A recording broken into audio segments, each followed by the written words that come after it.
नमस्कार विद्यार्थी मित्रो, आजच्या या व्हिडिओ लेक्चरमध्ये आपण समाजशास्त्रीय विश्वामध्ये समाजशास्त्राचा जनक ऑगस्ट कॉम्ट यांच्यानंतर समाजशास्त्रीय विश्वामध्ये ज्या व्यक्तीचं विचारवंताचं नाव घेतलं जातं ती व्यक्ती म्हणजे हर्बर्ट स्पेन्सर। या हर्बर्ट स्पेन्सरच्या अनुषंगाने आज आपण त्यांची माहिती जाणून घेणार आहोत। मग हर्बर्ट स्पेन्सर यांनी मांडलेले जे वेगवेगळ्या प्रकारचे सिद्धांत आहेत, जो सेंद्रिय सिद्धांत असेल किंवा ज्याला आपण जीवशास्त्रीय सिद्धांत म्हणतो, किंवा उत्क्रांतीवादाचा सिद्धांत असेल, किंवा उत्क्रांत एकशाखीय बहुशाखीय, किंवा समाजाच्या प्रकाराविषयी मांडलेले त्यांनी विचार, अशा एक ना अनेक सिद्धांतावरती त्यांनी आपले विचार मांडलेले आहेत आणि सिद्धांत त्यांनी प्रकट केलेले आहेत। आणि या सिद्धांताच्या मुळं हर्बर्ट स्पेन्सर ही व्यक्ती जगतविख्यात झाली। मग जगतविख्यात असणारी ही व्यक्ती की ज्याने अनेक प्रकारचे सिद्धांत मांडले, पण प्रत्यक्ष एक व्यक्ती म्हणून ती कशी होती, त्यांनी कशा पद्धतीचं जीवन जगलं, हेही आपल्याला माहीत असणं गरजेचं आहे। आणि म्हणून आजच्या या भागामध्ये आता ही संपूर्ण सिद्धांत एकाच लेक्चरमध्ये आपल्याला सांगणं शक्य होणार नाही, म्हणून आजच्या या व्हिडिओ लेक्चरमध्ये आपण त्यांचं फक्त जीवनचरित्र, लाईफ स्केच, म्हणजे ते व्यक्ती म्हणून कसे होते, त्यांनी व्यक्ती म्हणून कशा पद्धतीने जीवन व्यतीत केलं, आपणही समाजाचा घटक आहोत आणि समाजाचा घटक म्हणून आपणही जीवन जगत आहोत।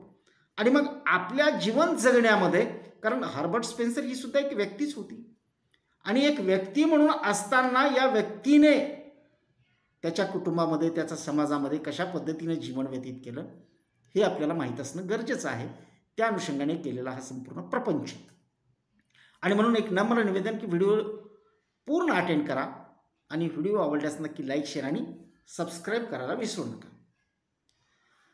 तर मित्रो, हर्बर्ट स्पेन्सर यांचा जन्म इंग्लंडमधील डर्बी या गावी झाला।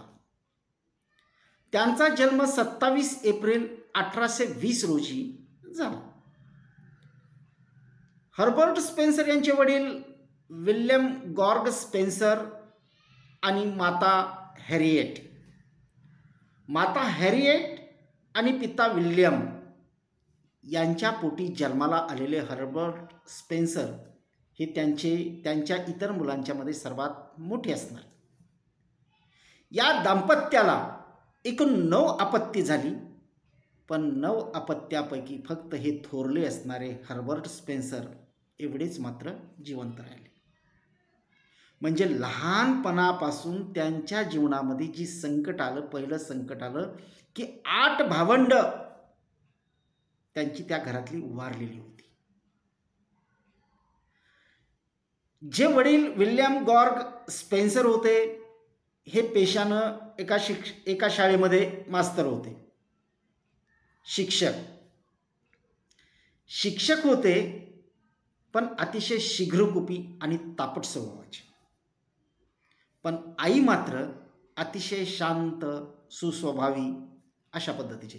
म्हणजे कुटुंबामध्ये दोन विरुद्ध टोकाची माणसं, एकीकडे शीघ्रकुपी वडील तर दुसरीकडे आई अतिशय शांत सुस्वभावी स्वभावाची, अशा 2 टोकाच्या असणाऱ्या स्वभावाच्या कुटुंबामध्ये हर्बर्ट स्पेन्सर यांचा जन्म झालेला होता।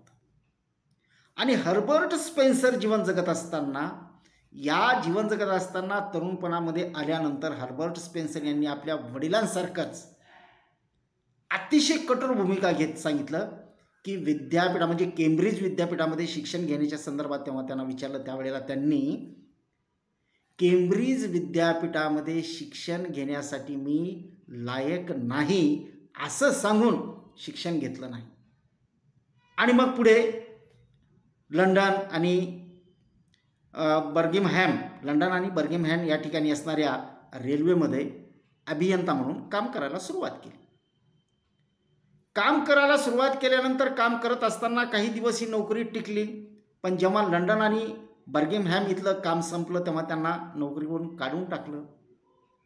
नोकरीवरून काढून टाकल्यानंतर परत डर्बी या गावी आले, पण जम बसला नाही।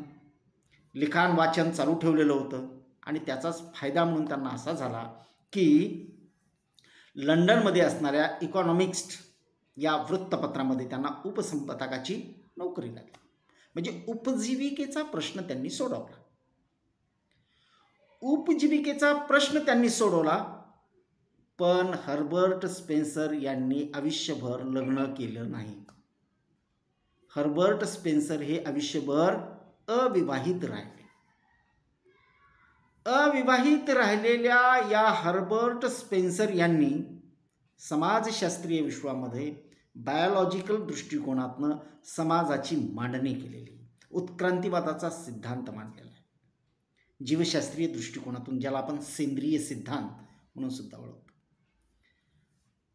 आयुष्यभर अविवाहित राहणारे हर्बर्ट स्पेन्सर यांनी मात्र लिखाण बऱ्यापैकी केलं. काही पुस्तकं त्यांनी प्रकाशित केली, जी पुढे आपण बघणार आहोत. पण एकटेपणाची जाणीव त्यांना उतार वयामध्ये व्हायला लागली. प्रचंड विचार केला त्यांनी, आणि प्रचंड विचार करत असतानाच त्यांना मनोविकृती झाली. मनोविकृती आणि मनोविकृतीचं विश्लेषण डॉक्टरांनी अतिशय बौद्धिक म्हणजे बौद्धिक पातळीच्यावरची प्रचंड प्रमाणामध्ये विचार केला,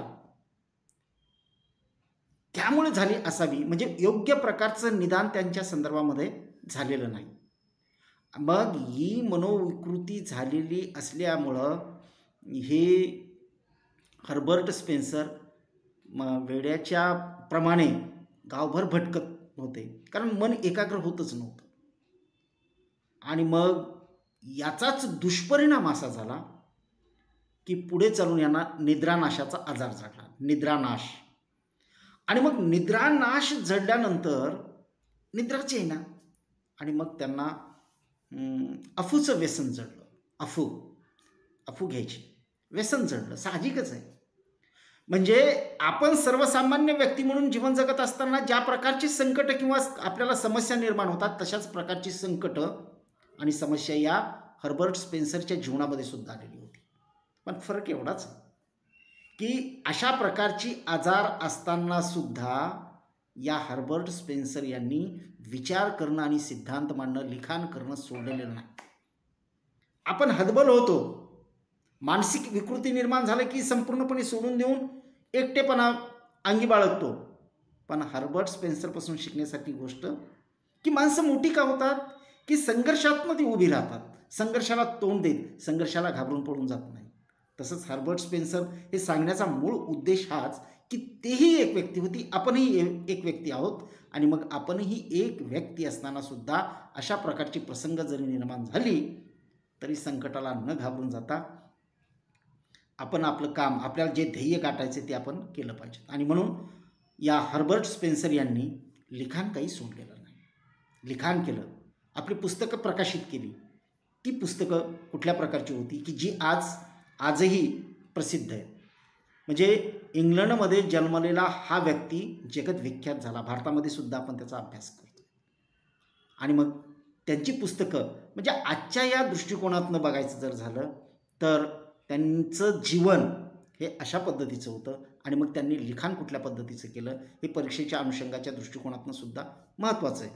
तर त्यांनी जी पुस्तकं लिहिली त्यातलं पहिलं पुस्तक होतं बघा, म्हणजे वेगवेगळ्या प्रकारची जी पुस्तकं लिहिली त्यातली पुस्तकं काही महत्त्वाची जी पुस्तकं होते, द प्रिन्सिपल्स ऑफ सायकॉलॉजी म्हणजे मानसशास्त्राची मूलतत्वे, प्रिन्सिपल्स ऑफ बायोलॉजी जीवशास्त्राची मूलतत्वे, स्टडी ऑफ सोशॉलॉजी समाजशास्त्राचा अभ्यास, आणि principles of ethics and principles of sociology म्हणजे नीतिशास्त्राची मूलतत्वे आणि समाजशास्त्राची मूलतत्वे, अशा पद्धतीची पुस्तकं यांनी प्रकाशित केलेली आहेत.